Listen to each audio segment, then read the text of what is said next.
देखो सब तो पहला आपदा लैवल चैक करो टाइम मैनेजमेंट किद्दां होएगी। बच्चे कहते हैं जी सानू ट्रू फॉल्स नॉट गिवन दे विचों बड़ी प्रॉब्लम आती है। ट्रू वाला आंसर तो मैम फिर भी मिल जाता सानू, क्योंकि अगर तुसीं स्कैनिंग मैथड भी वधिया कर दिंदे हो, स्किमिंग मैथड भी वधिया कर दिंदे हो, फिर भी टाइम मैनेजमेंट तुसीं किद्दां करोगे। अगर तुहाडे कोल रीडिंग दे विच तुहानू 60 मिनट्स मिलणगे, 40 क्वेश्चंस होणगे, मैक्सिमम तुहाडे कोल 1.5 मिनट्स होएगा फॉर एवरी क्वेश्चन। हुण तुहानू नहीं पता चल रहा कि मैम मैं पैराग्राफ पढ़ लिया, मैं तो फर्स्ट लाइन रीड आउट की, सैकेंड पढ़ी, बट जो तक मैं फोर्थ लाइन ते पहुंचा मैं तो भुल गया ਉਹਦੇ ਵਿੱਚ ਹੈਗਾ ਕੀ ਸੀਗਾ। If you are good at both scanning and skimming method then एक होर चीज़ बहुत ही वधिया ਤੁਹਾਨੂੰ मिलेगी।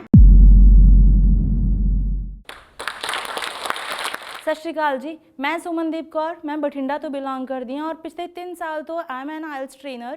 एंड ये मैं देखा है कि आइल्स तो बच्चे बहुत ही डरते हैं। आफ्टर 12th और ग्रैजुएशन वो बाहर जाने की आड़ में आइल्स करन तो लग जाते हैं, बट एक बार एग्जाम देंगे हैं, 2 बार एग्जाम देंगे हैं, वो सोचते हैं कि हाँ जी ये तो बहुत मुश्किल है। स्पैशली की असी देखते हैं कि राइटिंग स्पीकिंग लिसनिंग फिर भी हो जाती है, बट उन्होंने most difficult and typical task किहड़ा लगता है रीडिंग। वो कहते हैं हाँ जी मैम साडा मैं एक बार एग्जाम देता या 2 बार एग्जाम देता, बट की होया कि मेरा लिसनिंग दे विचों स्कोर हो गया, राइटिंग दे विचों भी हो गया, स्पीकिंग चो भी हो गया, बट मेरा रीडिंग मैम 5 या 5.5 ही रह गया। मेन तुहानूं किहड़ियां गल्लां दा ध्यान रखना हुंदा। सिंपल रीडिंग है, मतलब पढ़ना है। छोटे हुंदे तुसीं कॉम्प्रीहेंशनस करदे सीगे, कुछ डिफिकल्ट लगदा सी, सिंपल क्वेश्चनस रीड आउट करदे सीगे, पैसेज दे विचों इंफॉर्मेशन फाइंड आउट करदे सी एंड आंसर मार्क करदे सी, आही रीडिंग हुंदी सी। आइल्स दे विच की हुंदा हैगा, आइल्स रीडिंग दे विच इस मॉड्यूल दे विच थोड़े लॉन्ग एंड टिपिकल पैसेजेस होंगे, अनडाउटेडली होंगे।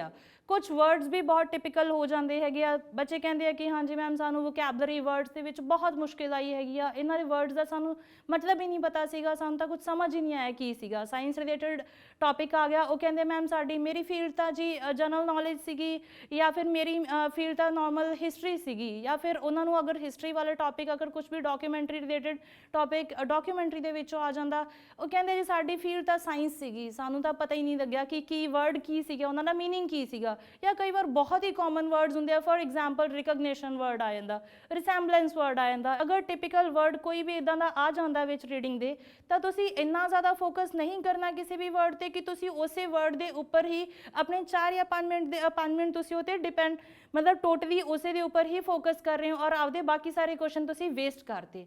की चीज़ तुसीं ध्यान रखनी है reading they which, first and foremost your strategy will be your time management. ठीक है, अगर तुसीं टाइम मैनेजमेंट करते हैं, एक ही रूल आपके दिमाग हमेशा ध्यान रखियो, टाइम वेट्स फॉर नन।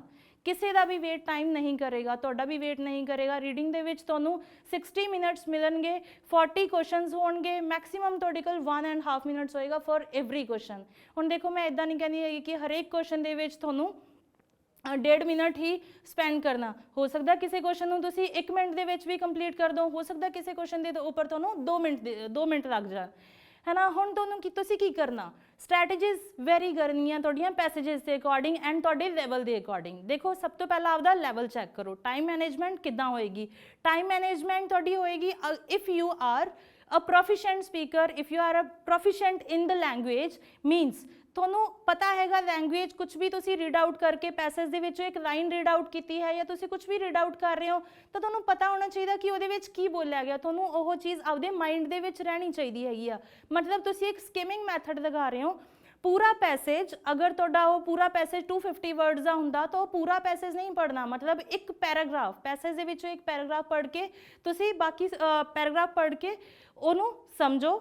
ठीक है, समझ आ गया पैराग्राफ, मेन पॉइंट्स हाईलाइट किए, हाँ जी कि यह पैराग्राफ कितों स्टार्ट हो जाता। जिदा कि राइटिंग भी आप इंट्रोडक्शन करते हैं, है ना, स्टार्टिंग तो पैराग्राफ तो पता चल जाना कि इंट्रोडक्शन हुई हैगी, लाइक क्लोनिंग की गल हुई है या आर्टिफिशियल इंटैलीजेंस बारे इस टॉपिक दे विच इस पैसेज दे विच गल होएगी, या फिर ऑलरेडी टाइटल दिता ही हुंदा, आपां नूं समझ आ जाता। पैराग्राफ रीड आउट किया, दैन क्वेश्चन ते मूव करो, क्वेश्चन देखो, कीवर्ड्स के अकॉर्डिंग मैच करो। अगर तुहाडे क्वेश्चन 1 to लेके 13 क्वेश्चन सारे अगर तुहाडे उन्हां दे विचों 1-2 क्वेश्चन या मैक्सिमम 3 और 4 क्वेश्चन भी एक पैराग्राफ के विच ही मिल जाते हैं, this is very good. Then move to your second paragraph. Second paragraph के भी सेम स्ट्रैटेजी लगाओ, जिहड़े बाकी के क्वेश्चन रहिंदे है तुसीं उन्हां नूं करते जाओगे। हुण की हुंदा कि यह स्ट्रैटेजी तुसीं कदों लगाओगे? First of all you should be very proficient in the language, मतलब तुसी लैंगुएज पढ़ के उस बारे पैराग्राफ नूं पढ़ के तुसी कुछ भी तुसी भुल्ले नहीं हो। ठीक है। But if you are not that much good at the language then change your strategy. तुसीं की करोगे, हुण तुहानूं नहीं पता चल रहा कि मैं पैराग्राफ पढ़ लिया, मैं तो फर्स्ट लाइन रीड आउट की, सैकेंड पढ़ी, बट जो तक मैं फोर्थ लाइन ते पहुंचा मैं तो भुल गया ਉਹਦੇ ਵਿੱਚ हैगा की सीगा। ओके नो प्रॉब्लम, तुहाडे वास्ते भी एक होर स्ट्रैटेजी हैगी आ। मतलब तुसीं जाना स्कैनिंग मैथड वाल। मतलब तुसीं की करना, क्वेश्चंस रीड आउट करो 1 और 2 3 या फिर ईवन अ सिंगल क्वेश्चन ही तुसीं रीड आउट कर दिओ। मान लो कि ट्रू फॉल्स नॉट गिवन दे विच आ जांदे हो, या फिर तुसी फिल इन द ब्लैंक्स ਦੇ ਵਿੱਚ ਆ ਜਾਂਦੇ ਹੋ। ਤੁਸੀਂ ਫਸਟ ਕੁਐਸਚਨ ਦੇ ਅਕੋਰਡਿੰਗ ਕੀਵਰਡਸ ਦੇਖੋਗੇ, ਕੀਵਰਡਸ ਨੂੰ ਦੇਖੋ, ਇੱਕ ਇੱਕ ਕੀਵਰਡ ਸਮਝੋ। ਹੁਣ ਕੀਵਰਡ ਦਾ ਮਤਲਬ ਇਹ ਨਹੀਂ ਹੈਗਾ, ਉਹਦੇ ਵਿੱਚ ਵੀ ਦੇਖਣਾ ਪਏਗਾ ਕਿ ਤੁਸੀਂ ਕੀਵਰਡ ਕੀ ਦੇਖ ਰਹੇ ਹੋ। ਇਟ ਡਜ਼ਨਟ ਮੀਨ ਕਿ ਤੁਸੀਂ ਸਿਰਫ ਕੋਈ ਵੀ ਵਰਡ ਚੱਕ ਲਿਓ ਉਹਨਾਂ ਨੂੰ ਕੀਵਰਡ ਕਹਿ ਦੋਗੇ। ਕੀਵਰਡਸ ਦਾ ਮਤਲਬ जो वर्ड्स बहुत ही ज़्यादा या फिर मेन रोल प्ले करते हैं उस सेंटेंस के विच। मतलब तुसी सब्जैक्ट देखोगे, वर्ब देखोगे या फिर काइंड ऑफ तुहाडा ऑब्जैक्ट देखोगे। सो मेन कीवर्ड्स तुसी चक्के पैराग्राफ दे विच देखिया, हाँ जी तुहाडे मेन वर्ड्स देखो कि सारे अगर मैच हो रहे हैं, पैराग्राफ जिथे भी मैच हो रहा। हुण स्कैनिंग मैथड वास्ते तुहाडे कोल एक बाज वाली अख होनी चाहिए। मतलब तुसी वर्टिकली भी ओरिजेंटली भी बहुत ध्यान नाल देखोगे कि तुहाडे कोले तुहानूं समझ आ रहा हैगा कि मेरे किहड़े वर्ड्स किहड़ी लाइन दे विच कंप्लीट हो रहे आ। वो सारे लाइन्स नूं पूरी चंगी तरह पढ़ो और अपना आंसर मार्क करो।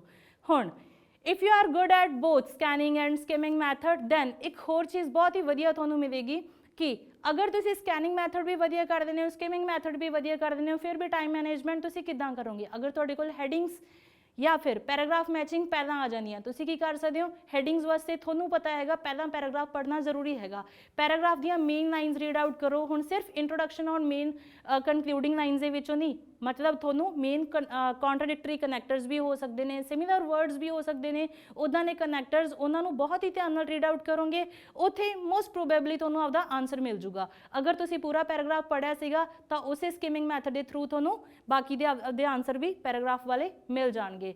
हुण अगर तुहाडे ओही ट्रू फॉल्स नॉट गिवन पहला आ जाते हैं then what you will be doing their scanning method लगाओ। एक होर चीज़ हैगी आ, बच्चे कहते हैं जी सानू ट्रू फॉल्स नॉट गिवन दे विचों बड़ी प्रॉब्लम आती है। ट्रू वाला आंसर तो मैम फिर भी मिल जाता सानू, क्योंकि की हुंदा कि ट्रू दे विचों तो पूरी इंफॉर्मेशन मिल गई, 100% मिल गई, then we are successful in that, we have mark the right answer. But what about false and not given, या फिर what about no and not given.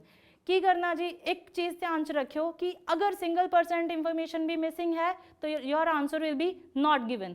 अगर एक वर्ड भी या सिंगल% भी थोनू लगता हैगा तुहाडा आंसर कॉन्ट्राडिक्ट कर रहा, कॉन्ट्राडिक्ट मतलब उससे तुहाडे वर्ड्स नू, क्वेश्चन वाले वर्ड्स नू पैसेज दे विचों कुछ ना कुछ आओ जी इंफॉर्मेशन है जिहड़ी कॉन्ट्राडिक्ट कर रही है, इधर उधर कुछ भी नहीं सोचना, just think your answer is no.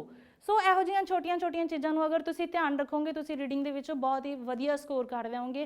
ध्यान रखना time management, skimming, scanning methods, always be focused and most important is practice practice and practice. अगर तुसी भी इस वीडियो के एंड तक आए हो तो तुसी भी जरूर मेरी तरह इंस्पायर होए होगे।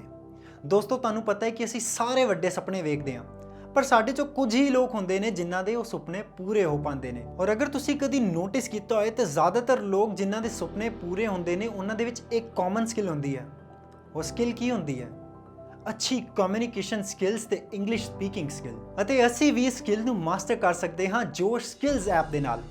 इत्थे सानू मिलती है daily vocabulary, grammar, reading, writing practice दे नाल नाल साडे जहे लखां स्टूडेंट्स दे नाल इंग्लिश विच गल करन दा मौका, जिहदे नाल असी भी अपनी इंग्लिश दी फ्लुएंसी नूं इंप्रूव कर सकते हाँ। ते चलो अज ही अपने सपनिਆਂ ਵੱਲ पहला कदम चुकते हाँ भारत दी number 1 spoken English learning app Josh skills दे नाल। इस वीडियो बारे अपनी राय कमेंट सैक्शन विच सानू दसो ਅਤੇ ਆਪਣੇ ਮਿੱਤਰਾਂ ਨਾਲ ਇਹ ਵੀਡੀਓ ਸ਼ੇਅਰ ਕਰਨਾ ਨਾ ਭੁੱਲਿਓ।